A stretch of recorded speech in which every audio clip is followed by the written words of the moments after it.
Hello and welcome to Everything End of Life with me, Jason Cottrell, and guests. And my guest today is Tracy Britten.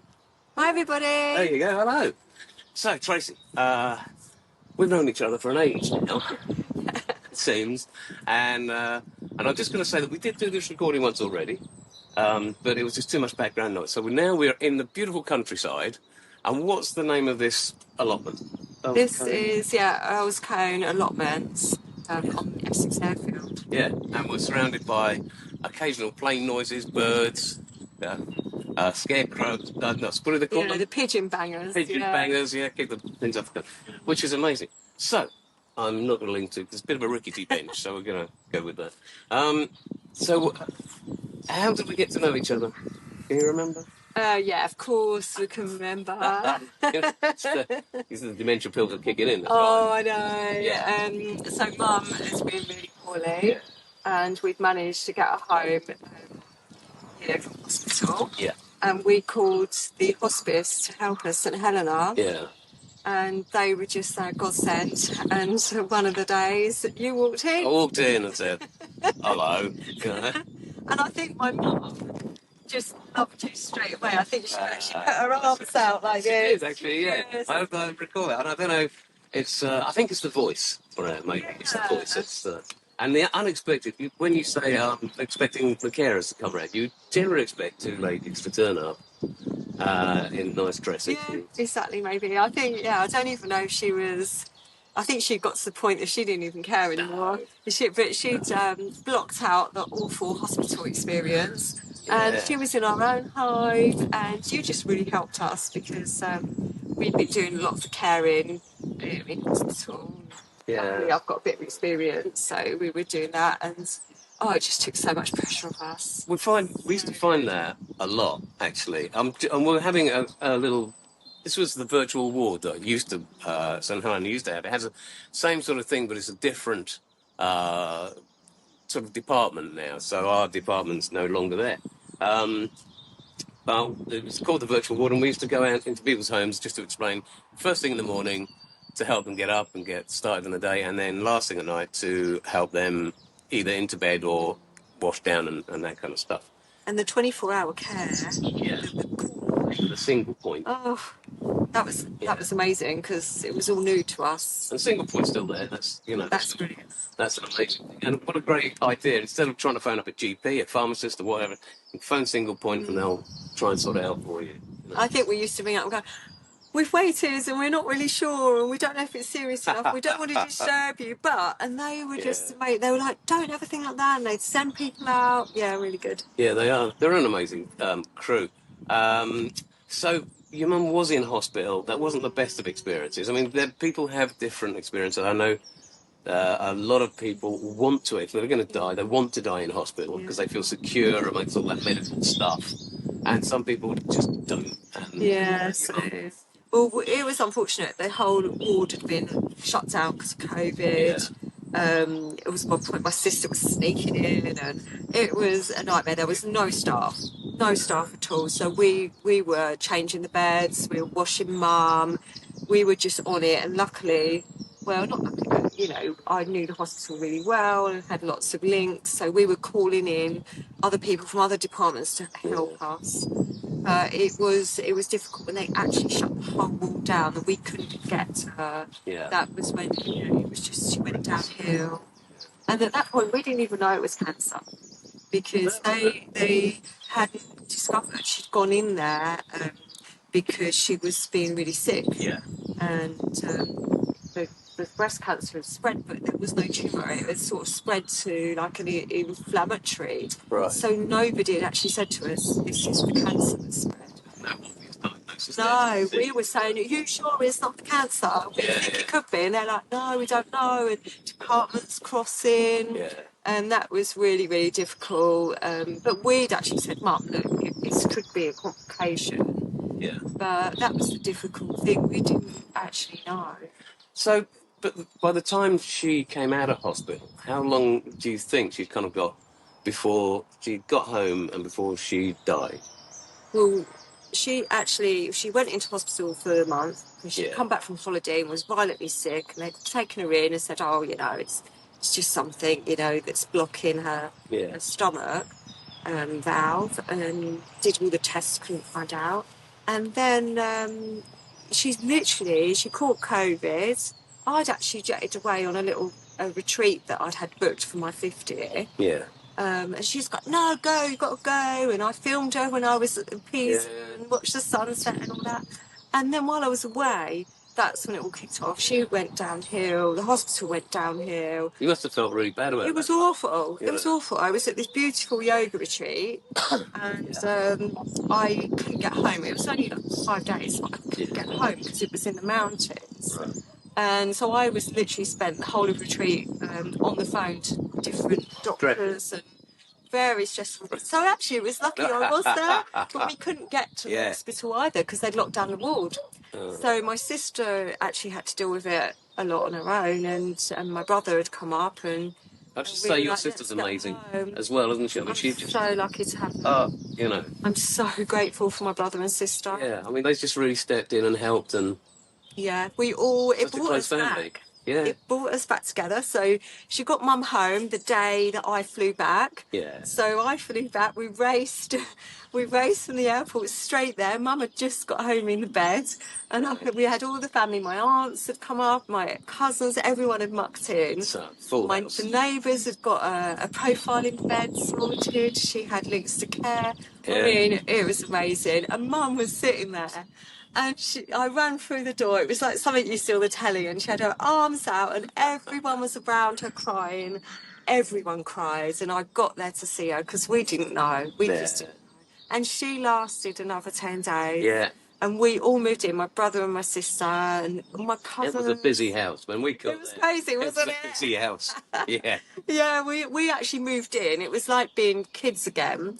And we moved in and we were eating together and we cared for Mum, and we did not leave her. No. We didn't leave her side. We took shifts every night and it was beautiful. Yeah. It was hard, but it was lovely to be with her and promise her we would not leave her. She blocked out the hospital.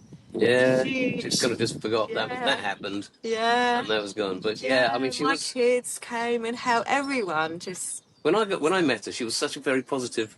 Did she throw the panda at you? No, actually, she didn't throw the panda at me. She had a cuddly panda. Yeah. No. She was awesome. No, she was absolutely amazing. She was truly amazing and inspired us. She's so tough and so strong and really good. I'm going to ask you about the last few hours. How did they go for her? With Mum, do you know what? I'd sort of had a bit of a heads up because of working in care. I had a bit of experience hospitals and care. Yeah. And you know what, we left in the morning, we were sitting with her. She was already sedated and sleeping, so we hadn't had much response, but we all took turns to hold her hand, be next to her. We didn't stop holding her hand at all. We had we were all three of us there with her, and we had a TV on, and she had like a Good Morning TV or something that she loved. And we were just watching it and chatting, and my sister said to me, Trace, you know, you're not looking after Mum. Look, she's crying. You know, wipe her eyes because she's been runny eyes. Right. Yeah. And I said, actually, you know, she hadn't gone cold, she hadn't jerked, she hadn't done anything to make me think, oh, that was it. You know, when I've been with people before, there's been a gasp or something. Yeah. And Mum didn't. It was so peaceful. We turned round and I wiped her tear, and I said, do you know what? I'm not sure here. My brother and sister come over and we're like, well, we're not sure either. Is she sleeping? You know, it was a bit like that, and it took us quite a while, and we actually just stayed with her for an hour before we called anyone. We would call that a beautiful death. It was so peaceful. Not everybody goes that way, but no, I've never come across it. I mean, I was really lucky with my mum. It's the same thing. Yeah. You know, the weekend that she passed away on the Monday, but I was up at my a wedding up in Scotland, and we got the call saying, you know, she's going into organ failure, but she was at home in bed. I'd nursed her for 8 years. Yeah. And so And about 4 or 5 days before, no, 3 or 4 days before she passed away, died, she said, I said to her, do you want to, like you were saying, good morning TV, she loves her TV. My She'd mum love did. to TV. She'd say, it's lovely to see you, Jason, but just get Yeah. out of the way. Yeah. TV first. Yeah, my mum loved her TV. And then she didn't, on this one occasion, she said, no, I'm all right, turn the television off. First time in 8 years, I think, during the day, she wanted TV off. And then she was another one. We all gathered around and I had time to have a shower and get dressed, and then we went and sat in the room. You couldn't have been more timely, actually. Yeah, We so sat nice. down, and in about 10 minutes, we all said our goodbyes, and we watched her last heartbeat through her nightdress. And it was just like, Wow.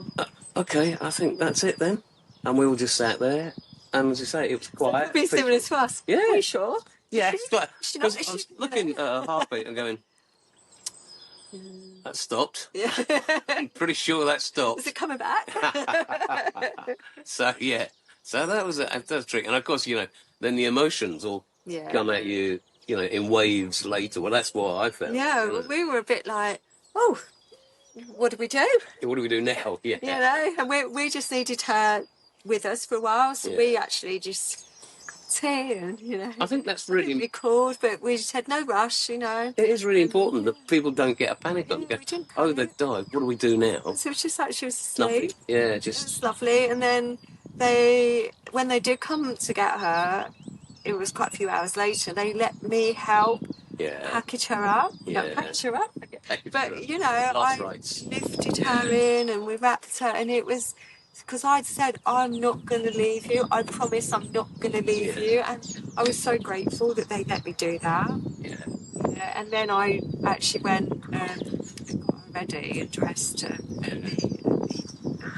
the come-up. Right. Funeral. Yeah. Did her makeup, did her hair. It was, I felt so privileged because I didn't know that was something you were allowed to do. Oh, yeah. Yeah. And they were so good. They're like, we don't get many people that want to do that. But I made this promise. I made a promise that I would do it. It was lovely. It's interesting you say that you didn't know that you could do that. And a lot of people, it's not something that it's spoken about, is it? But actually, I don't tell you. I had a chat with Lee Jack from Freedom Funerals. Oh, I listened to that. Yeah, and he's brilliant. It's a brilliant interview. And one of the things he said is, it's not regulated. The whole thing is unregulated. So as long as you've got a big enough freezer in the back of your garden, you could have one here and a big enough and a hearse. You're in business, So, and I was shocked. About 6 months, a year ago, there was a funeral home in Hull that was closed down, and they had to recover 34 bodies because there was huge complaints. There was basically they were doing it just as a money-making scheme, which is pretty heartless, But how bad does it have to be if you're already dead and then your body has to be taken to a place of safety? So I actually contacted one of my really good friends here at the allotment. Her sister works in, I think she's in Cardiff or somewhere that way. In a funeral directors. And I actually messaged her and said, can you help me? What am I allowed? Would they think I'm really weird asking this? And she was like, no, ask them. They can only say no, but they should say yes. And it was her that helped me. And then when I asked them, they did say, well, it's very unusual, but yes, of course you can, you know. Yeah, it is a funny thing that we don't get to ask these things because it doesn't come into our minds that we're allowed to do that. No, you think it's something, it's all very formal. Yeah. And in fact, you don't even, that's another thing about Freedom Funerals, for instance, which is still going, although Lee has retired. There's certain things you can't do. Right, being buried at sea is a bit tricky. Yeah, it's like putting on the bonfire as well. When I was poorly, my children were little, and they turned around and said, "Well, when you die, Mummy, we can just put it on the bonfire, can't we?" That'd be fine, yeah. I was like, "I don't think you're allowed." I don't think you're allowed. There are some rules about the whole thing. So yeah. Now, okay, so that was Mum, and that was our introduction to each other, and we've come to stay in touch with a few friends. Yes. Yeah, and it was, you were in I'm in Colchester. I used to service the pub across the road from you, the Lions. So then, then you knew my son because he's a chef. Yeah, because he's a chef, and that It makes all sense. linked. We had so many people. So Yeah. Ian at the Gardens, Yeah, Ian, Ian some the vet. people linked together. Yeah. And that garden centre, what's that called? It's Poplar Nurseries, isn't it? And that's Ian Hull? Ian Hull, yeah. Yeah, that's right, yeah. Best manager. I've known him for young. So Brilliant. one of my children's books called The Bucket by DJ Cottrell. Go and get one from Amazon. All right. His daughter, when she was, I think, about 11, or 10 or 11, she bought a copy of this book, The Bucket, which is, I wrote for my daughter. Oh, it's so lovely. And it's all got unicorns and Chinese dragons and all sorts of things in it. It's a proper kids' adventure book. And she brought it and asked me to sign it. And it was like twice the size that it was when she bought it because she thumbed through it so well. That's a real compliment. That is lovely. Yeah, that was a real... You're so good. Yeah, no, I'm lucky. But now we see each other regularly because you come and deliver the oil. Yeah, I deliver cooking oil. We've got to say that to Britain's Bites. Oh. So tell me a little bit about Britain's Bites. I mean, because it's the two boys started it up. After Mum died, luckily, she left a little bit of money, and Nathan was a chef, and he didn't really know what to do. And we said, you know what? Let's just do a family business. I'd get harebrained ideas. I was like, let's do a food business. Let's just go and buy a trailer. So we didn't do enough research. Got a trailer, and Nathan and Lewis started it off as a little side hustle. Yeah. But quite soon after, Lewis decided it wasn't really for him. Yeah. And he wanted to go more into nutrition and education and bodybuilding. But Nathan at the same time decided that it was for him. Definitely for him. It was an absolute passion, and he wanted to expand the business. Yeah. And he was like, so I said, you know what, I'll help you, because I was we were all mucking in and helping him. So now it's myself and Nathan that are running the business. Yeah, and so every evening. Definitely a family business. Yeah. And Phil mucks in. And quite a stress though. Yeah, Nathan's girlfriend helps too, Izzy. And we've got events and burger business, but he's all everything. It's like he's makes everything from scratch. Yeah. He sources local, and it means so much. So everything we do now is linked, and because of Mum, so the family is linked. They wouldn't be able to do that if Mum didn't have that little bit of money she left us to be able to start them off. And now he's doing good. Very well. Yeah, he's hoping to get a van this year and do bigger events and further. And we're busy. Yeah, people are booking us, and every week we're getting bookings. And I'm going to say you can find them on Facebook. And it's Britain's Bites, but it's Britten. Yes, Britain's Bites. Yeah, we're on all socials. We've even got a YouTube now, and we're on everything. But it's follow the food, and you know where to go. Yeah, we grow all the herbs. So the allotment here, I started when Mum died, because I wanted to grow flowers to give to people. Another crow's going off. To give to people that are having a hard time. Yeah. Because my dream was actually to have a plot of land and have it as a bit of a sanctuary. But I can walk people up here, and we pick bouquets in the summer. That's lovely. And it's so quiet really good. Here. And then I grow a lot of herbs, and then we use them in the cooking. A lot of herbs here. So some veg, but not so many. More lettuce and salads and edible flowers. Well, the thing about that is This is all lettuce? All lettuce. I mean, the thing about growing lettuce I found was that you could buy it. It's my cheesy, but the thing I wanted to grow, which I found out about, was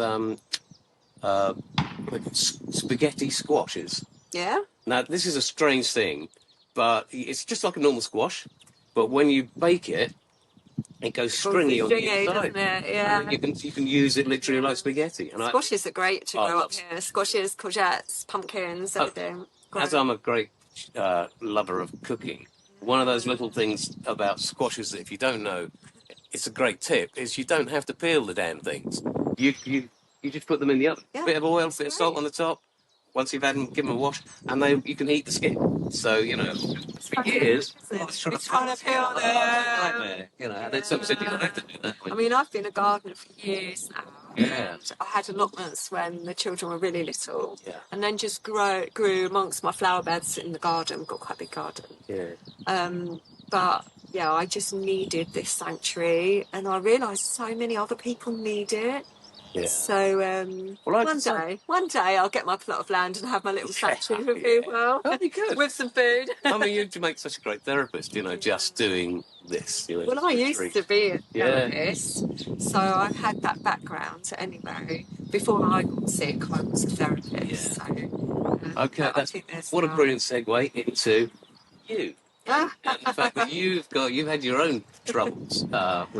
So when did you first get an idea that you might have cancer or you might have a problem? Oh gosh. I mean, we're going back a bit. I'm 10 years alive now. Hey, there you go. Which is amazing because I've had mum was diagnosed before me and my auntie. Yeah. So we'd had breast cancer in our family. But I didn't really have any warning. There was no tumour, there was no lump as such. I literally was quite slight, and I just had a cyst in my right side, and it was digging in. I went to the doctor and said, I was too young for mammograms. Go for your mammograms, everyone. Yeah. I was too young, so I wasn't on that radar, and I just went to my GP and said, look, it's really digging in. And she said, look, it's just a cyst. It's what it is, your age and stuff. She said, do you want to go and double check? And, we'll refer you. So she referred me. I went to the doctors and the consultant, and he said, yeah, it's just a cyst. It's fine. Oh, maybe with your history, we'll do a mammogram just to check. You're not really old enough yet. And because I was only 42. Yeah. And so they did the mammogram, and they drained the cyst, which was great. It was like this big. So no wonder it's digging in. Yeah. And underneath it had 2 types of cancer. It was like sprawling, so it wasn't a tumour as such. It was more like cloud that had spread all into my armpit. It was everywhere. It's grade 3. Well, when you found that out, that must have been like... It was a miracle. Oh, my God. They couldn't believe it. Yeah. The actual radiologist couldn't believe it, because she said, this is a miracle that you've come. And the chain of events, I wouldn't be here. It was aggressive. Really, I carried the genetic. Yeah. Tell me about that, the genetic, because this is sort of unusual. Something as well, else. Yeah, so I anyway, fast forward, had all the treatment thrown at me, had mastectomy, all my lymphs taken out, chemo, radio, another lot of chemo, on and on and on, lots and lots of surgeries, implants in, implants out, you name it. And then, because they don't take both breasts off in Colchester, and it's difficult where you live. And I was on a trial to see, because I was like, you're not BRCA, which is a genetic that everyone's heard of, but it seems weird that your whole family have had this and you're so young. So I went on a trial under Great Ormond Street and Cambridge, and that was held, and they said, look, it's come back negative, you're not carrying a gene. Yeah. So I went ahead with more surgery to reconstruct my right side from my stomach, which I didn't have a lot of, but anyway, you are really little. But yes, slightly. It's better than having ribs, so it was just a little bit, and I just needed even. Yeah. But yeah, I had that, and then after I'd had that done, it came back, and they said, actually, we kept your samples, and our testings got better, and we found that you do carry a genetic called PALB2. Right. Now, this would have been carried down from male and female in my family, probably, we think, from my granddad, because he died of cancer. Yeah. Very similar to the way mum died. And, now my sister and my cousins and my children can all get tested because of this. So... I mean, that's amazing, isn't it? It's good. Like, just from 10 years ago to now, amazing. The advances that they've made. Yeah. And even just by holding onto your sample, they made another advancement that they could find out. Yeah, they said it's like finding a letter, flicking through a book. Right. It's that difficult to find. And the new testing found it. And then luckily my sister had the test, and it literally has saved her life, because she then could have preventative surgery. So that means she's had a double mastectomy and she's had implants. So you wouldn't know, she looks amazing, but it's very traumatic, very traumatic. And it's very personal. But 100% they found she would have got cancer. Right. That it wouldn't have been found for a while, because it's the all pathology. That from the little cyst. All that has helped save her. And other my cousins and you know, whoever else, and my eldest son and my daughter have been tested, and they don't carry the gene, but my middle son Lewis has decided he's not ready for being tested yet. Okay. But with us it's male and female, and it affects more than just breast cancer. It affects many other cancers too. There's lots and lots of studying. We're up in Cambridge, and they use our samples every year for the studies. Right? Yeah, it's really good. So, in fact, you're not just helping your family, but, you know, lots and lots of other families. Yeah, and Mum helped because, you know, obviously she was still alive and had cancer come back, so they use a lot. Yeah, really, it's amazing. You're going to be in a medical book somewhere sometime. You know. All right. Yeah, I'm just so grateful. I'm trying to keep my mind healthy, eating healthy, and it's important because after you've had cancer, they don't tell you that 10 years down the line there's many side effects you have to deal with. Right. Okay. And my son studied nutrition. So I don't get it, Mum. You do everything. You're so strong. You're so fit. You eat well. And I've got lots of other things going on at the moment. And he said, I don't get it. And I said, but Lewis, you know, it doesn't choose, you know, you could just do as much as you can, but when you've got cancer, they give you this treatment to save you. They're not going to go, oh, we're going to save you, but 10 years in the future, you know, you might have this still. I said, it just evolves. I said, so, you know, I'm just making it, but I'm doing all I can. Did I clock that you had a recent appointment? Yeah. I saw that on.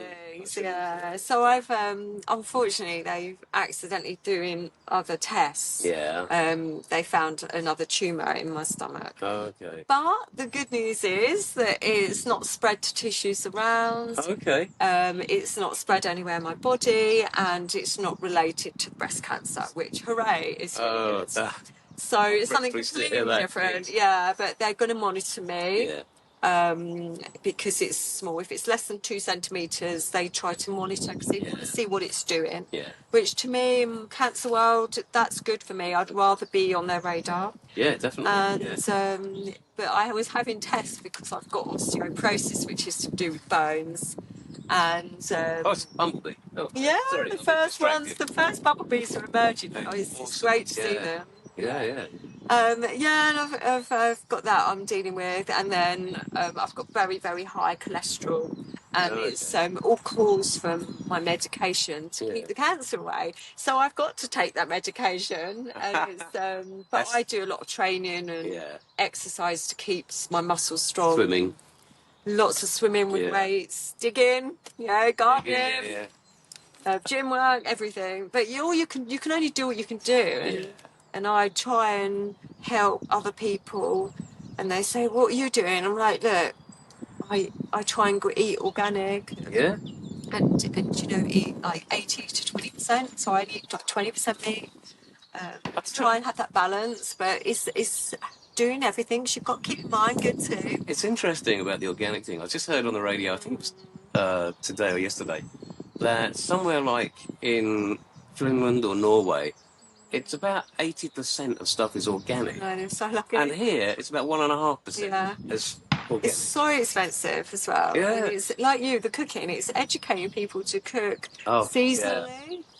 I mean, I do love the cooking, and I was really proud when my daughter had moved out, and she came back for Mother's Day. And she cooked her first roast at home for her mum and her grandma. Oh, so lovely. You know, and it was just perfect. She did it, and I went, "Oh, that's very good."